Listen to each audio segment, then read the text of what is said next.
Hello दोस्तों, आप सबकी पॉपुलर डिमांड पे हम एक और बहुत इंपॉर्टेंट क्वेश्चन लेके आए हैं हिंदी में, जो कि एमएसएमई पे है, क्योंकि ये बहुत ज़्यादा न्यूज़ में रहा है अभी हाल के सालों में। तो जो एमएसएमई है यानी कि सूक्ष्म लघु एवं मध्यम उद्योग से आप क्या समझते हैं, इनकी क्या समस्याएं हैं, और थर्ड पार्ट जो है वो भारत सरकार ने एमएसएमई को सुदृढ़ करने के लिए क्या कदम उठाए हैं। तो हम आपको जो है कुछ इंपॉर्टेंट पॉइंट्स देंगे दोस्तों, और जिसको हम लोग 3 पेज में कवर किए हैं, लेकिन आपको कम से कम इसको मतलब एक्सप्लेन करके 5 पेज ले जाना ही होगा। ठीक है, हमने जो है फ्लो चार्ट के थ्रू जो है आंसर्स को अपना सॉर्ट कर लिया है, लेकिन आपको जो है अगर 40 नंबर में पूछता है तो आपको इसको बढ़ाना ही होगा पॉइंट्स को। तो चलिए पहले जो है हम भूमिका यानी कि इंट्रोडक्शन लिखेंगे कि आज़ादी के 59 साल बाद एमएसएमई को जो है वो 2006 में पहली बार परिभाषित किया गया, डिफाइन किया गया, लेकिन उसमें मैन्युफैक्चरिंग और सर्विस सेक्टर का जो है अलग अलग डेफिनेशन था, उसके चलते काफ़ी प्रॉब्लम क्रिएट हो रहा था।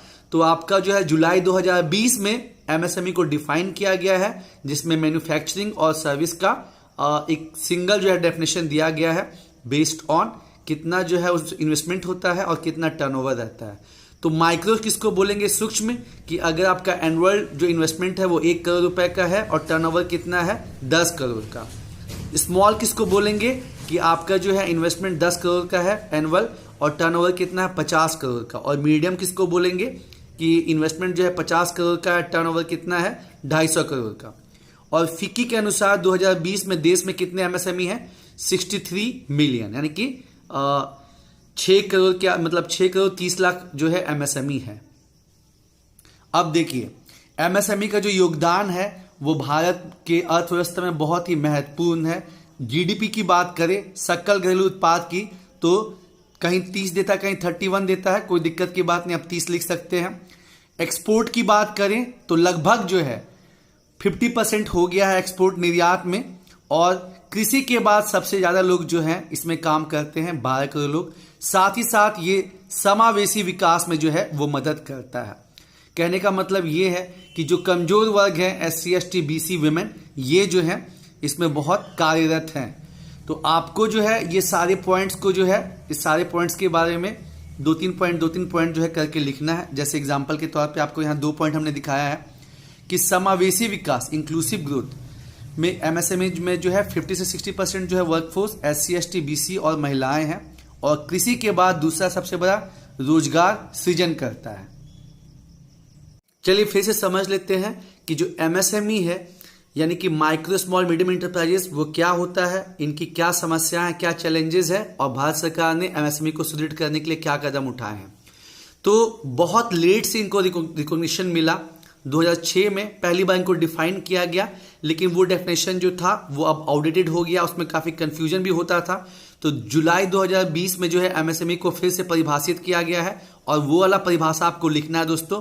2006 लिखने का जरूरत नहीं है, क्योंकि इसमें बहुत कंटेंट है। ठीक है, और हमको जो है 5 से 6 पेज में जो है आंसर 40 नंबर का जो है रैप अप करना है। तो देखिए माइक्रो का हो गया आपका 1 करोड़ इन्वेस्टमेंट, टर्नओवर हो गया 10 करोड़। जो स्मॉल है उसका 10 करोड़ तक इन्वेस्टमेंट, टर्नओवर 50 करोड़। जो मीडियम है उसका 50 करोड़ तक इन्वेस्टमेंट और टर्नओवर जो है 250 करोड़। ठीक है, उसके बाद फीके के अनुसार जो है 63 मिलियन एमएसएमई है। इनका योगदान बहुत इंपॉर्टेंट है। एक्सपोर्ट में लगभग 50% के आसपास है, जीडीपी में 30%। कृषि के बाद सबसे ज्यादा लोग जो है रोजगार करते हैं इसमें 12 करोड़ के आसपास, और इंक्लूसिव ग्रोथ में काफी मदद करता है। अब ये चारों के बारे में जो है 2-2, 3-3 लाइन लिख दीजिए। जैसे हमने यहाँ पे लिखा है 2 लाइन। समावेशी विकास का मतलब हो गया कि एमएसएमई में जो कार्यरत लोग हैं उसका 50 से 60% जो है वर्कफोर्स एससी एसटी बीसी और महिलाएं हैं। कृषि के बाद दूसरा सबसे बड़ा ये रोजगार सृजन करता है। अब आगे बढ़ते हैं और जो एमएसएमई से जुड़ी समस्याएं हैं उसको देखते हैं। ठीक है, तो पहला जो है फाइनेंस की कमी है। लगभग 70 से 75% जो एमएसएमई है उनमें निवेश की समस्या है, और मात्र आपको जो 20% एमएसएमई है उनको फॉर्मल सेक्टर से लोन मिलता है।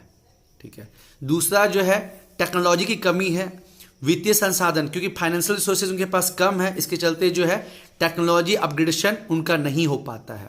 तीसरा जो है स्किल्ड लेबर फोर्स, इसकी कमी तो पूरी इंडिया में है कि भारत में जो एमएसएमई है उसमें मात्र 5 से 10% ही कौशल कार्यबल है, मतलब स्किल्ड लेबर फोर्स है, और ये प्रोडक्टिविटी को कम करता है। चौथा जो है इंफ्रास्ट्रक्चर बॉटलनेक, यानी कि आधारभूत संरचना की कमी है। आप जानते ही हैं कि प्रॉपर रोड, रेलवे, पावर ना होने के चलते, इंटरनेट ना होने के चलते जो है एमएसएमई को काफ़ी मुश्किलें फेस करनी पड़ती हैं। उसके बाद इंपोर्ट भी कर लिया जाता है बहुत सारी चीज़ों को, और उसके चलते भी एमएसएमई को नुकसान झेलना पड़ता है। फिर जो है फॉर्मेलिटी की कमी है, जैसे कि फॉर्मल उसमें नहीं है, मैक्सिमम जो है एमएसएमई इनफॉर्मल सेक्टर का है। जैसे 6.3 करोड़ जो है उसमें से 1.1 करोड़ का जो है रजिस्ट्रेशन हुआ है। इसके अलावा जो है मतलब मार्केटिंग प्रॉब्लम है, आईपीआर का समस्या है, ठीक है। तो ये सब प्रॉब्लम जो है वो झेलना पड़ता है एमएसएमई सेक्टर को। फिर से देख ले एमएसएमई का क्या चैलेंजेस है। तो पहला जो है फाइनेंस की कमी है, लगभग 70 to 75% एमएसएमई जो है उसमें निवेश की समस्या है। साथ ही साथ मात्र 20% जो एमएसएमई है उनको जो फॉर्मल फाइनेंशियल सेक्टर है वहां से लोन मिल पाता है। दूसरा जो है अब फाइनेंसिंग नहीं है, रिसोर्स की कमी है, तो कहां से टेक्नोलॉजी अपग्रेडेशन होगा। तो वित्तीय संसाधन की कमी के कारण एमएसएमई जो है आधुनिक तकनीक नहीं अपना पाता है। तीसरा जो है स्किल्ड लेबर फोर्स नहीं होना, ये तो पूरे भारत में ही समस्या है। सर्विस सेक्टर एक एक्सेप्शन है, बाकी जो है आपको मैक्सिमम जगह ये प्रॉब्लम मिलेगा। भारत में एमएसएमई में मात्र 5 से 10% ही कौशल कार्यबल है, यह प्रोडक्टिविटी को नुकसान करता है। इंफ्रास्ट्रक्चर बॉटलनेक, आधारभूत संरचना की कमी, पर्याप्त यातायात के साधन ना होना, दुर्गम सड़कें हैं, बिजली नहीं होना, इंटरनेट नहीं होना, ये सब भी जो है मुश्किलों को बढ़ाती हैं। इंपोर्ट जो है वो भी हार्मफुल है।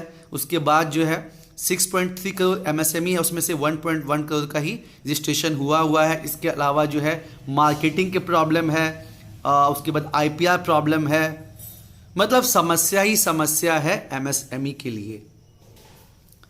और इस समस्या को और कौन बढ़ा दिया, जो कोविड-19 और लॉकडाउन है, इसके चलते आप जानते ही हैं कि रॉ मटेरियल नहीं मिल पाया, उसके बाद ट्रांसपोर्टेशन का प्रॉब्लम हुआ, तो लाखों जो हैं एमएसएमई वो बंद हो गए, जिसके चलते करोड़ों लोग बेरोजगार हो गए, शहरों से जो है गांव वापस आने को मजबूर हो गए, और इसके चलते जो है वो पॉवर्टी और भूखमरी बढ़ी है। ऐसा मानना है अजीम प्रेमजी फाउंडेशन का कि ये जो लॉकडाउन लगा उसके चलते जो है लगभग 23 करोड़ लोग जो हैं वो वापस से गरीबी रेखा के नीचे चले गए। कोविड और लॉकडाउन ने मतलब इकोनॉमी को, अर्थव्यवस्था को ठप कर दिया। बस जो एग्रीकल्चर है, कृषि, वो सर्वाइव कर पाया, बाकी जो भी आपका सेकेंडरी सेक्टर है चाहे टर्सरी सेक्टर है वो पूरा क्लोज्ड हो गया। और लाखों जो एमएसएमई है उनको रॉ मटेरियल नहीं मिल पाया तो बंद हो गए, और जिसके चलते करोड़ों लोग जो हैं वो बेरोजगार हो गए और अपने शहर से वापस गांव आ गए, और अंततः जो है फिर पॉवर्टी बढ़ी और भूखमरी, हंगर बढ़ा। हमने देखा है कि ग्लोबल हंगर इंडेक्स में जो है इंडिया का रैंकिंग और ख़राब हुआ है। साथ ही साथ अजीम प्रेमजी फाउंडेशन का ये मानना है कि लगभग 23 करोड़ लोग जो है वापस से बिलो पॉवर्टी लाइन चले गए। और ऑक्सफैम जो संस्था है उसका मानना है कि जो अमीर हैं, इंडिया के जो बिलियनियर हैं वो और अमीर हुए और इनइक्वालिटी जो है और ज़्यादा बढ़ी है। तो चलिए दोस्तों, हम देखते हैं कि सेंट्रल गवर्नमेंट यानी कि केंद्र सरकार ने क्या कदम उठाए हैं एमएसएमई के प्रॉब्लम को सॉल्व करने के लिए। तो सबसे बड़ा जो चैलेंज अभी आया है कि कोविड-19 और लॉकडाउन के चलते लाख जो आपका एमएसएमई है वो बंद हो गए। तो सरकार ने जो है आत्मनिर्भर पैकेज जारी किया है, उसमें जो है सरकार ने वोकल फॉर लोकल पे जोर दिया है। जो आयात हैं उन पे बहुत हद तक प्रतिबंध लगाया है, और मेक इन इंडिया 2.0 जो है वो जारी लॉन्च किया है। इसके साथ ही साथ कोलैटरल फ्री लोन, यानी कि बिना कोई चीज़ रखे हुए लोन देने के लिए जो है प्रावधान किया गया है। Emergency credit link guarantee scheme जारी किया गया है, जो पहला 2020 में 3 लाख करोड़ का था, उसको बढ़ा के 2021 में जो है 4.5 लाख करोड़ का किया गया, और अब फाइनली जो है वो 5 लाख करोड़ का किया गया है, जिससे 1.3 करोड़ एमएसएमई को फायदा होगा। इसके एडिशन में जो है CGTMSE के थ्रू जो है 2 लाख करोड़ रुपए जारी किए गए हैं। इसके बाद हमने आपको बताया कि जो एमएसएमई का डेफिनेशन था वो आउटडेटेड हो चुका था, तो जुलाई 2020 में जो है एमएसएमई को रीडिफाइन किया गया है।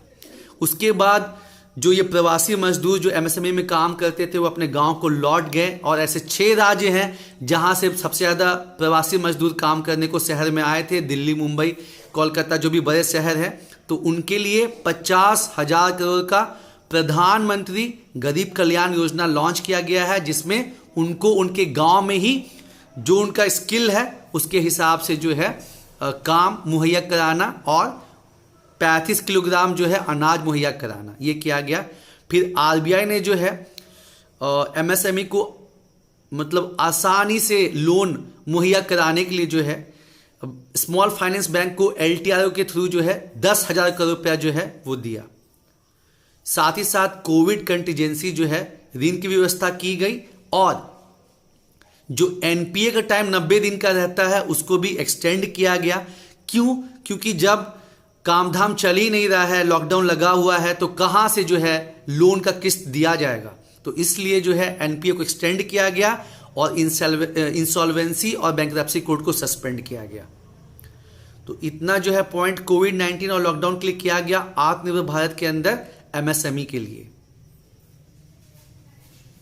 वोकल फॉर लोकल, इंपोर्ट पे जो है प्रतिबंध लगाया गया, खासकर जो चाइना से है उसका। उसके बाद मेक इन इंडिया 2.0 लॉन्च किया गया। उसके बाद इमरजेंसी क्रेडिट बिना कोलेटरल के एमएसएमई के लिए, पहले 2020 में वो 3 लाख का था, उसमें फिर 1.5 लाख करोड़ ऐड हुआ, और फाइनली ये जो डेटा है ये दोनों ये अभी के बजट का है, 5 लाख करोड़ रुपया कर दिया गया। और सीजीटीएमएसई एक्स्ट्रा जो लोन है वो 2 लाख करोड़ रुपये कर दिया गया। एमएसएमई को तो 2020 में ही रीडिफाइन कर दिया गया। और फिर जो प्रवासी मजदूर हैं, ठीक है, उनके लिए प्रधानमंत्री गरीब कल्याण योजना, इसमें ये भी ऐड कर सकते हैं लेबर रिफॉर्म। 44 जो है सेंट्रल लेबर लॉज थे और 160 से ऊपर स्टेट के, तो उनको जो है सिंप्लीफाई किया गया है और अब 4 लेबर कोड बनाए गए हैं। तो यहां पे आप ऐड कर सकते हैं कि प्रधानमंत्री गरीब कल्याण योजना, साथ ही साथ लेबर रिफॉर्म। और आरबीआई ने ही, ये तो चलिए हो गया फिजिकल, और जो मौद्रिक में क्या हो गया कि आरबीआई ने जो है फाइनेंस बैंक के लिए जो है एलटीआरओ जारी किया है ₹10,000 करोड़ का। साथ ही साथ बैंक्स को बोला गया है कि आप जो एनपीए का टाइम पीरियड होता है 90 दिनों का, उसको एक्सटेंड कीजिए, इंसॉल्वेंसी बैंकरप्सी कोड जो है उसको सस्पेंड कीजिए, और जो पेमेंट ड्यूज है, जो भी पब्लिक सेक्टर के पास एमएसएमई का जो पैसा ड्यूज है उसको जल्द से जल्द रिलीज करने के लिए बोला गया है। क्योंकि एक समस्या एमएसएमई का ये भी है कि जो उनका लेट पेमेंट होता है, पेमेंट फंस जाता है, और उसी के लिए जो है एक पोर्टल भी चलाया गया है एमएसएमई समाधान। चलिए, उसके बाद ही जो पब्लिक प्रोक्यूरमेंट पॉलिसी है कि जो पहले जो है पब्लिक सेक्टर यूनिट को कितना मतलब कितना खरीदना पड़ता था एमएसएमई से 20% चीज, इसको बढ़ा के कितना कर दिया गया है 25%। और सबको जीईएम पोर्टल पे आना जरूरी है। फिर यहां पे देखिए, अभी आप जानते हैं डिजिटलाइजेशन का जमाना है, तो उद्यमी पोर्टल हो गया, चैंपियन पोर्टल हो गया, फिर एमएसएमई समाधान हो गया, और अभी 2022-23 में क्या है कि मतलब जो चैंपियन पोर्टल हो गया, एस्पायर पोर्टल हो गया, उद्यमी पोर्टल हो गया, सबको जो है मतलब मर्ज किया जा रहा है। उसके बाद आधारभूत संरचना का समस्या है, रोड, रेलवे, बिजली, तो उसको ठीक करने के लिए भारत सरकार ने 111 लाख करोड़ का जो है वो पैकेज दिया है। क्योंकि भाई हर चीज, इकोनॉमी की हर चीज जो है वो इंपैक्ट होती है। क्यों? क्योंकि जो भारत का इंफ्रास्ट्रक्चर है, रोड, रेलवे, इलेक्ट्रिसिटी, इंटरनेट, वो प्रॉपरली अवेलेबल नहीं है। देखिए, अभी भी 20% पॉपुलेशन जो है भारत में, उसको जो है बिजली की सुविधा नहीं है। सोचिए कितना, मतलब इंडिया जो कि अब 3 ट्रिलियन इकोनॉमी बनने वाला है और इतना तेजी से जीडीपी पीपीपी के टर्म में ग्रोथ कर रहा है, वहां पे 20% पॉपुलेशन जो है वो बिना बिजली के है। क्या दुख की बात है। बहुत से ऐसे इलाके हैं, नॉर्थ ईस्ट हुआ या और भी इलाके हैं जहां पे रेल की सुविधा नहीं पहुंची है। आज़ादी के 75 साल हो गए, फिर भी ऐसी समस्याएं बनी हुई हैं। इसको ठीक करने के लिए भारत सरकार ने 111 लाख करोड़ का जो है नेशनल इंफ्रास्ट्रक्चर पाइपलाइन जो है प्रोजेक्ट चालू किया है, जो 2019 से लेकर 2025 तक चलेगा। यहाँ पोर्टल तो हमने आपको बताया ही कि उद्यमी पोर्टल है, चैंपियन पोर्टल है, MSME समाधान है, तो इनको लॉन्च किया गया। ये मतलब अभी का नहीं है, ये 2-3 साल पहले का है, ये एकदम रिसेंट है, ठीक है। इसमें मिला जुला के पॉइंट बोला जा रहा है कि हाल फिलहाल के साल में, यानी कि पिछले 5-6 साल में क्या क्या कदम उठाए गए हैं केंद्र सरकार द्वारा MSME की प्रॉब्लम को शट आउट करने के लिए। उसके बाद मैंने आपको बताया कि स्किल लेबर फोर्स की कमी है, मात्र 5 से 10% जो स्किल लेबर फोर्स है, तो अलग अलग जो है ट्रेनिंग प्रोवाइड करने के लिए जो है प्रधानमंत्री कौशल विकास योजना हो गया, दीनदयाल उपाध्याय ग्रामीण कौशल योजना हो गया, गांव के लिए है, संकल्प योजना हो गया, फिर जो है बहुत सारा अप्रेंटिसशिप प्रोग्राम चालू किया गया है, बहुत सारा ITI कॉलेजेस खोला जा रहा है। तो ये सब किसके लिए है? कौशल विकास के लिए। प्रधानमंत्री कौशल विकास योजना, दीनदयाल उपाध्याय ग्रामीण कौशल योजना और संकल्प योजना। उसके बाद आ जाइए, इसके अलावा मतलब एंटरप्रेन्योरशिप को बढ़ावा देने के लिए जो है आपका प्रधानमंत्री एम्प्लॉयमेंट जनरेशन प्रोग्राम हो गया, मुद्रा योजना हो गया, स्टैंड अप इंडिया हो गया, स्टार्टअप इंडिया हो गया। मुद्रा योजना जो है ये मतलब लोन प्रोवाइड करता है, उसी तरह जो है स्टैंड अप इंडिया है सभी के लिए, स्टार्टअप इंडिया है सभी के लिए, और जो स्टैंड अप इंडिया है ये आपका SC ST और बैकवर्ड के लिए है, एंटरप्रेन्योर्स के लिए। उसके बाद जो आपका कुटीर उद्योग है, ठीक है, और जो रूरल इंडस्ट्री है उसको बढ़ावा देने के लिए स्फूर्ति कार्यक्रम है, एस्पायर प्रोग्राम है, और उसके बाद टेक्नोलॉजी अपग्रेडेशन के लिए credit link capital subsidy scheme चल रही है। इसमें स्कीम्स बहुत सारा है दोस्तों, और आपको जो है इसको ध्यान में रखना पड़ेगा, और ये सब नाम डालना ही डालना पड़ेगा क्योंकि बहुत इंपॉर्टेंट है।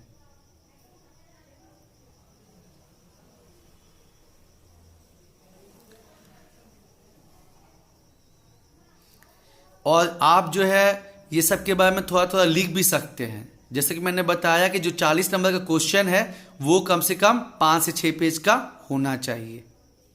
अब जो है फाइनली कंक्लूड करना है, तो 2021 में जो DRC बनी किस पे? इंडस्ट्री पे। आप जानते हैं टोटल कितना DRC कमेटी होता है? 24, और हर कमेटी में कितने सदस्य होते हैं? 31।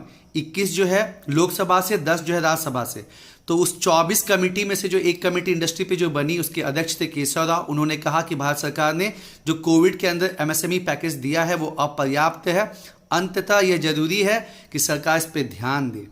और 2019 में यूके सिन्हा कमेटी ने कुछ इंपॉर्टेंट रिकमेंडेशन दिए थे।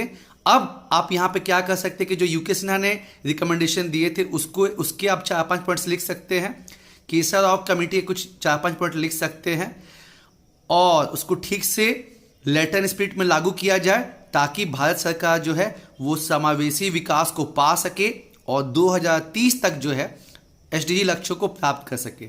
मैंने यहाँ जो है रिकमेंडेशन जो है लिखा नहीं है, आप क्या कर सकते हैं कि यूके सिन्हा ने क्या रिकमेंडेशन दिए 4-5 पॉइंट वो, और केशव राव कमेटी ने क्या रिकमेंडेशन दिए 4-5 पॉइंट वो लिख के जो है अपने आंसर को 5-5.5 पेज तक आप लेके जा सकते हैं दोस्तों। तो उम्मीद है दोस्तों आपको ये डिस्कशन मेंस का जो चल रहा है वो पसंद आ रहा होगा, और इसी तरह हम इंपॉर्टेंट क्वेश्चंस आपके लिए लाएंगे इन बोथ लैंग्वेजेस, हिंदी में भी और इंग्लिश में भी। कभी जो है हम हिंदी में एक्सप्लेन करते हैं, कभी जो है इंग्लिश में एक्सप्लेन करते हैं, ताकि सभी स्टूडेंट्स को बेनिफिट हो। जम के मेहनत कीजिए, अफवाहों से दूर रहिए। झारखंड के इतिहास में ना कभी एग्ज़ाम कैंसिल हुआ था और ना कभी एग्ज़ाम कैंसिल होगा दोस्तों। आप मेहनत कीजिए, मेंस की तैयारी कभी बेकार नहीं जाती। 30 अप्रैल को जो है BPSC का भी एग्ज़ाम होने वाला है, BPSC का भी मेंस होगा, और झारखंड का भी सुनने में आ रहा है कि मई या जून में मेंस का एग्ज़ाम हो सकता है। तो दोस्तों बिल्कुल भी घबराना नहीं है और जम के मेहनत करनी है। मेहनत होगी, जीत होगी। धन्यवाद।